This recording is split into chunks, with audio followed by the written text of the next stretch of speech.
இன்னைக்கு இந்த உலகத்தோட நம்பர் ஒன் பணக்காரர் யாரு அப்படின்னு சொல்லுங்க பார்க்கலாம். நிறைய பேர் பில் கேட்ஸ்ன்னு சொல்லுவீங்க, அவர் இல்லைங்க. சில பேர் வாரன் பஃபெட்னு சொல்லுவீங்க, அவரும் இல்லைங்க. அமேசான் ஓனர் ஜெஃப் பெசோஸ் இல்லைங்க. அப்போ கண்டிப்பா எலன் மாஸ்க் தான் அப்படின்னு சொல்லுவீங்க, அவரும் இல்லைங்க. செப்டம்பர் 2025 இன்னைக்கு தேதிக்கு இந்த உலகத்தோட நம்பர் ஒன் பணக்காரர் யாரு அப்படின்னா ஆரக்கல் நிறுவனத்தை உருவாக்கிய லாரி எலிசன் அவர்கள் தாங்க. அந்த லாரி எலிசன் இப்போ நம்பர் ஒன் பணக்காரனான பிறகு ரீசெண்டா கொடுத்த ஒரு பேட்டியில ஈர்ப்பு விதி லா ஆஃப் அட்ராக்ஷன் தான் என்னை பணக்காரன் ஆக்குச்சு, நான் வாழ்க்கையில வெற்றி அடைந்ததற்கு திங்க் அண்ட் க்ரோ ரிச் புத்தகம் கூட ஒரு காரணம் அப்படின்னு சொல்லியிருக்காரு. அவரோட வெற்றி கதையை தான் நம்ம இன்னைக்கு பார்க்க போறோங்க.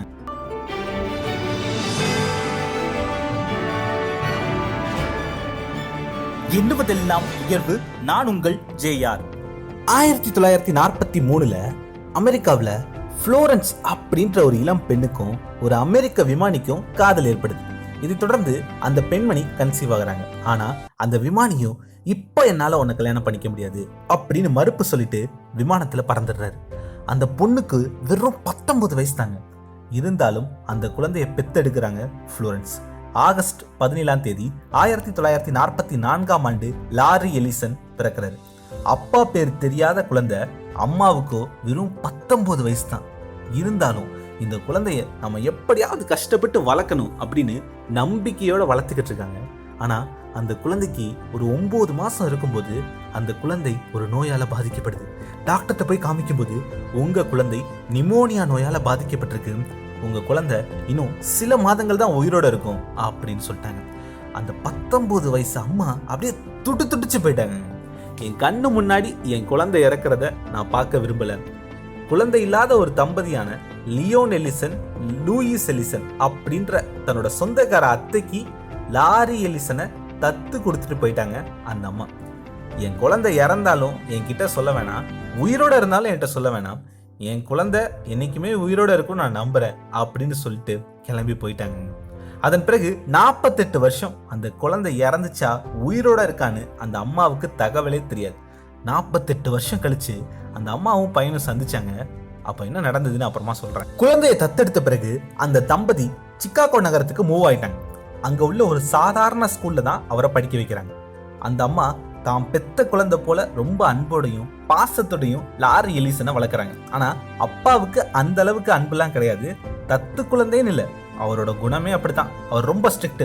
இப்படி இருந்தாதான் குழந்தைங்க ஒழுக்கமா வளரும் அப்படின்னு ரொம்ப ஸ்ட்ரிக்டா இருப்பார். அவர் சொல்றதுதான் சட்டம். இப்படியே காலங்கள் போயிட்டு இருக்கு. நாளாக லாரி எலிசன் அவர்களுடைய சேட்டையும் குறும்புத்தனமும் அதிகமாயிட்டே இருக்கு. அவருக்கு ஒரு 12 வயசு இருக்கும்போது ஸ்கூலுக்கு ஒழுங்கா போகாம சரியா படிக்காம இருக்கிறாரு. இதை பார்த்து அவங்க அப்பா ஒரு நாள் அவனை வீட்டுக்கு கூட்டிட்டு வந்து, நீ முதல்ல எங்களுக்கு பிறந்த பையனே கிடையாது, ஒரு அப்பா பேர் தெரியாத பையன், நீ உனக்கு நோய் வந்துருச்சுன்னு உங்க அம்மாவும் உன்னை விட்டுட்டு ஓடி போயிட்டாங்க அப்படின்ற உண்மையை சொல்றாரு.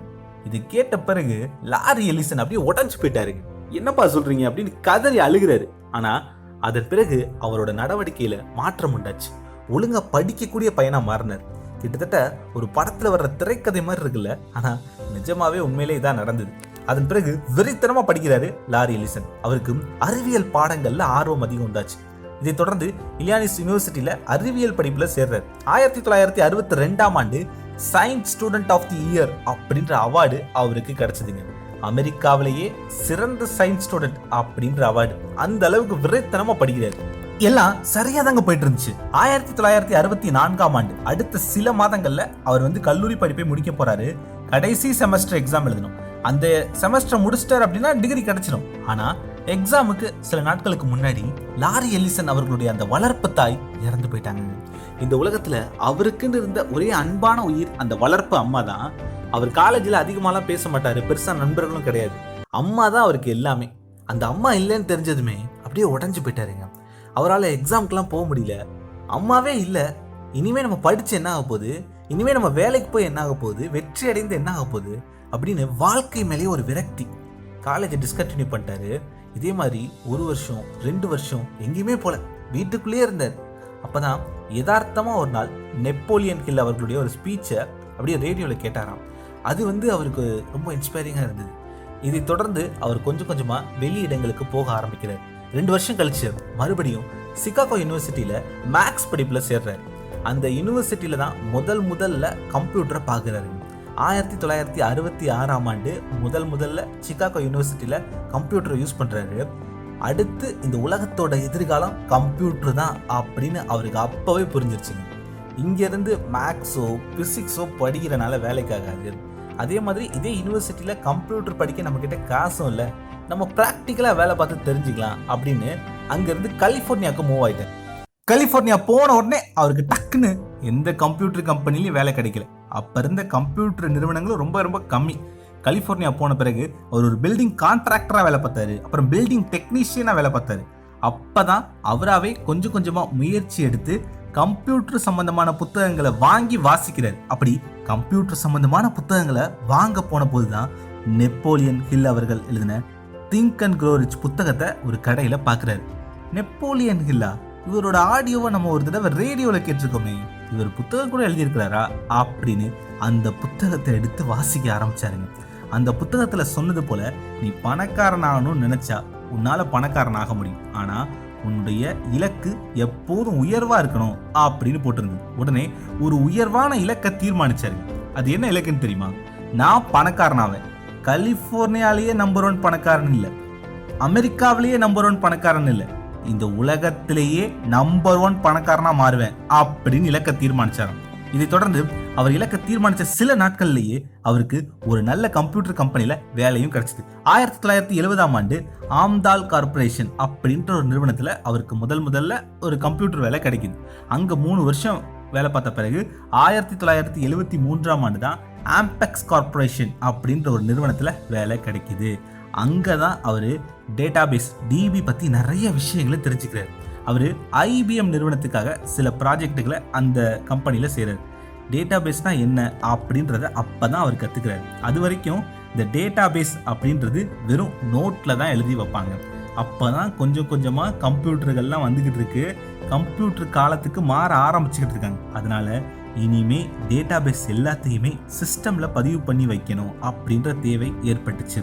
ஏன்னா டேட்டா தான் எல்லாமே. இப்போ ஒரு ஸ்கூல்ல ஸ்டூடெண்டோட டேட்டாவை ஸ்டோர் பண்ணி வைக்கணும், ஹாஸ்பிட்டல்ல நோயாளிகளுடைய டேட்டாவை ஸ்டோர் பண்ணி வைக்கணும், ஒரு அலுவலகத்துல எம்ப்ளாயிஸோட டேட்டாவை ஸ்டோர் பண்ணி வைக்கணும். இது எல்லாமே இப்போ சிஸ்டமா மாறப்போகுது, கம்ப்யூட்டர்ல பதிவாக போகுது. அதனால ஃபியூச்சர்ல இதற்கான வேலை வாய்ப்புகள் நிறைய வரப்போகுது. அதனால நாம இப்ப வெளியே போயிட்டு ஒரு நிறுவனத்தை தொடங்கலாம் அப்படின்னு யோசிக்கிறாரு லாரி எலிசன். 1977 தன்னுடைய நண்பர்களோட சேர்ந்து சாஃப்ட்வேர் டெவலப்மெண்ட் லெபார்டரிஸ் அப்படின்ற ஒரு நிறுவனத்தை தொடங்குறாருங்க.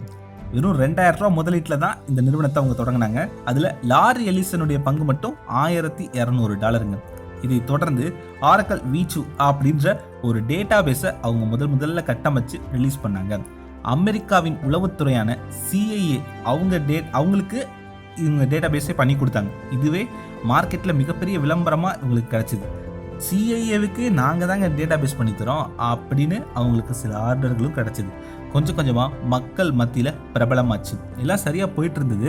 ஆனால் 1983 IBM நிறுவனம் DB2 அப்படின்னு ஒரு புது டேட்டாபேஸை வெளியிட்டாங்க. அதனால நிறைய மக்கள் IBM வாடிக்கையாளர்களா மாறினாங்க.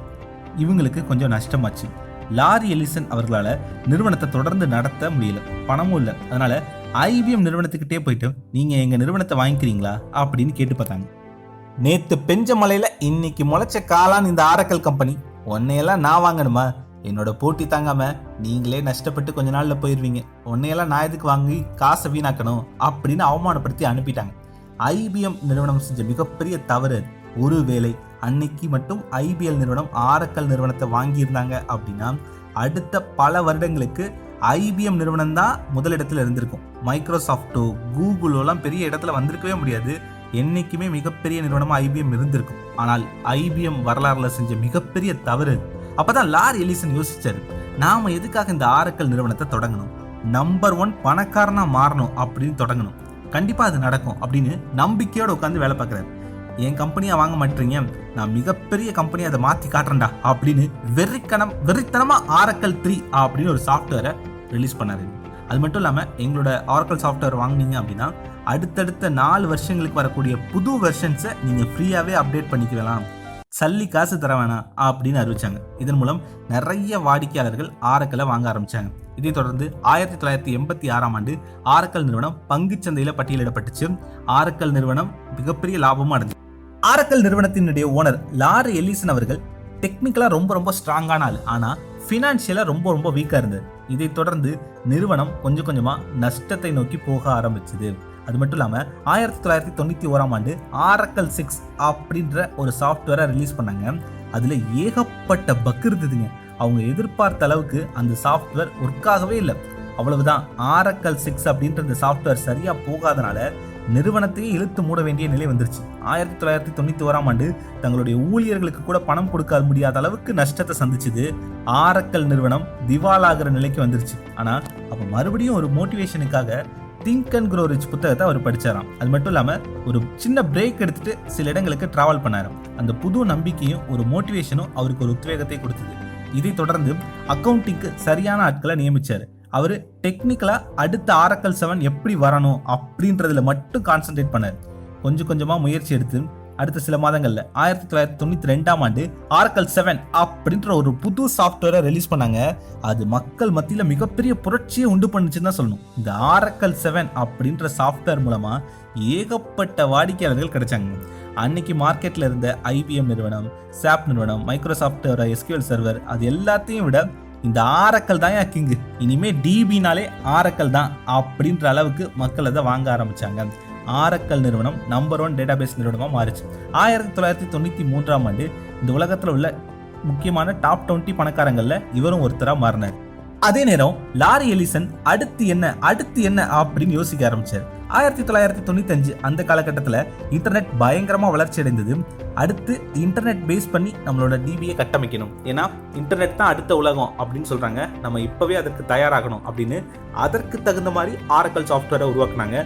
அவங்க எதிர்பார்த்த மாதிரியே இன்டர்நெட் தான் அடுத்த உலகமா மாறிச்சு. அந்த உலகத்துல ஆரக்கல் முதல் இடத்துல இருந்தது. 2000ஆம் ஆண்டு இந்த உலகின் 2வது மிகப்பெரிய பணக்காரனா மாறினாரு லாரி எலிசன். முதல் இடத்துல பில்கேட்ஸ் இருந்தாரு. இன்னும் ஒரு இடம் தான் பாக்கி. அடுத்த சில ஆண்டுகள்ல முதல் இடத்தையும் பிடிக்கணும் அப்படின்னு வெறித்தனமா வேலை பார்த்தாரு. இதை தொடர்ந்து மார்க்கெட்ல இருக்கக்கூடிய சில சின்ன டேட்டாபேஸ் கம்பெனியை வாங்க ஆரம்பிச்சாரு. பீப்புள்சாஃப்ட் நிறுவனத்தை வாங்கினாங்க. அப்புறம் சைபர் சிஸ்டம் அப்படின்ற நிறுவனத்தை வாங்கினாங்க. அதன் பிறகு சன் மைக்ரோ சிஸ்டம் அப்படின்ற நிறுவனத்தையும் வாங்கினாங்க. இதன் மூலம் டிபி உலகத்துல நம்பர் 1 நிறுவனமாவே ஆரக்கல் நிறுவனம் இருந்துகிட்டு இருந்தது. தன்னுடைய நிறுவனம் ஆரம்பிச்சதுல இருந்து 2014 வரைக்கும் அதனுடைய சிஇஓ பதவியில இருந்தாரு. அப்புறம் 2014 நான் சிஇஓ பதவியிலிருந்து விலகிறேன் அப்படின்னு சொல்லி விலகிட்டாருங்க. அப்படி அவர் விலகும் போது இந்த உலகத்தோட 5வது மிகப்பெரிய பணக்காரனா இருந்தார். இடைப்பட்ட ஆண்டுகள்ல இன்டர்நெட் வளர்ச்சியை சரியா கவனிச்ச லாரி எலிசன் இந்த கிளவுடு வளர்ச்சியை கொஞ்சம் சரியா கவனிக்கலைங்க. அதனால AWS, கூகுள் கிளவுட்லாம் உள்ள வந்தனால அவர் நினைச்ச மாதிரி முதல் இடத்தை, அதாவது உலகின் நம்பர் 1 பணக்காரன்ற இடத்தை அடைய முடியல. இருந்தாலும் அவர் அதை பத்தி கவலைப்படல. தன்னிடம் இருந்த ஏராளமான சொத்துக்களை நிறைய பேருக்கு நன்கொடையா வழங்கினார். அதே நேரத்துல அடுத்து என்ன அப்படின்னு யோசிச்சார். 2016 காலகட்டத்தில் அவர் நிறைய ஏஐ சம்பந்தப்பட்ட நிறுவனங்கள்ல முதலீடு பண்ண ஆரம்பிச்சாரு. அது அவருக்கு கொஞ்சமா நல்ல லாபத்தையும் கொடுத்துச்சு.